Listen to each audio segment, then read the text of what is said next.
नाज़रीन, हिंगोरजा में स्काउट्स के तरबियत ॾियण बाबति गवर्नमेंट हायर सेकेंडरी स्कूल में तकरीब कोठाई वई। वधीक ॾिसूं था शम्सदीन राजभर जी हिन रिपोर्ट में। स्काउट ज़िले खैरपुर पारां तालके सोबेदरे जे उस्तादनि खे तरबियत ॾियण वारो programme government higher secondary school Hingorja में हिकु पुरवकार तकरीब बाद पुॼाणीअ ते पहुतो, जंहिंमें डीओ खैरपुर अब्दुल समी बम्बरो ख़ुसूसी शिरकत करे उस्तादनि में सर्टिफिकेट विराया। असीं मौजूदु आहियूं, अचो त उन्हनि सां ॻाल्हि ॿोल कयूं त हू उन बाबति धरती टीवी सां पंहिंजा वीचार कीअं था वञनि। हफ़्ते जो स्काउट लीडर कोर्स आहे जेको तालके सोबेदरे खां शुरू थियो आहे ऐं खैरपुर ज़िले जे तमामु तालकनि में ही थींदो। इन में 50 खां वधीक जेको आहे उस्तादनि शिरकत कई आहे ऐं हिन कोर्स जी तरबियत वरिती आहे। हिन कोर्स जा तमामु घणा फ़ाइदा आहिनि। हिकु त हिन कोर्स असांजे शागिर्दनि ताईं हीअ रसाई थींदी त असांजा शागिर्द जेके आहिनि उहे स्काउट जी ॼाण हासिलु कनि ऐं उहे रज़ाकार टीमुनि में हिसो वठी ऐं ग़रीबनि ऐं बेसहारा माण्हुनि जी हर मुमकिन मदद कनि।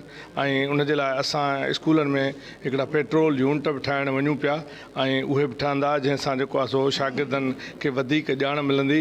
ऐं हिकिड़ो असां स्काउट जो पीरियड बि रखियो आहे ऐं उन पीरियड खे ई हलाईंदा नौजवान जेके स्काउट लीडर कोर्स जेके जिन कयो आहे उहे वधीक ॼाण ॾींदा शागिर्दनि खे। इनशाला ही जेको आहे असांखे तमामु घणो फ़ाइदो पवंदो ज़िले खैरपुर में, जंहिंजी शुरूआति थी चुकी आहे।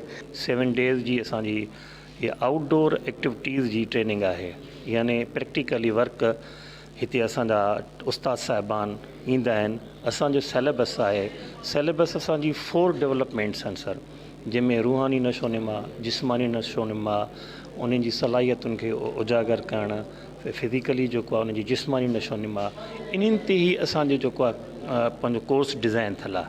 ऐं इहे इब्तिदाई तौर ते ॿार खां वठी असांजे मथे लेवल ताईं जेके एडल्ट्स हूंदा आहिनि उन्हनि ताईं इहो असांजो कोर्स आहे डिज़ाइन थियल।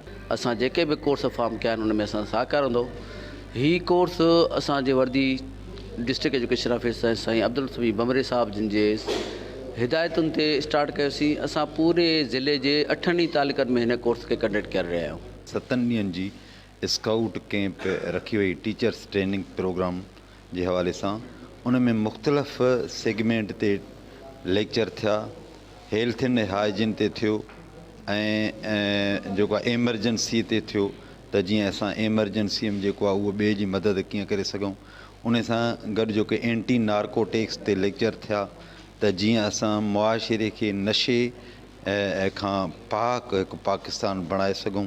जिन असांजी ट्रेनिंग ॾिनी आहे उन्हनि जा असां शुक्रगुज़ार आहियूं जो उन्हनि असांजे तालके में अहिड़ो तमामु सुठो प्रोग्राम कयो आहे ऐं इन मां असांजे उस्तादनि तमामु सुठी सिखिया वरिती आहे।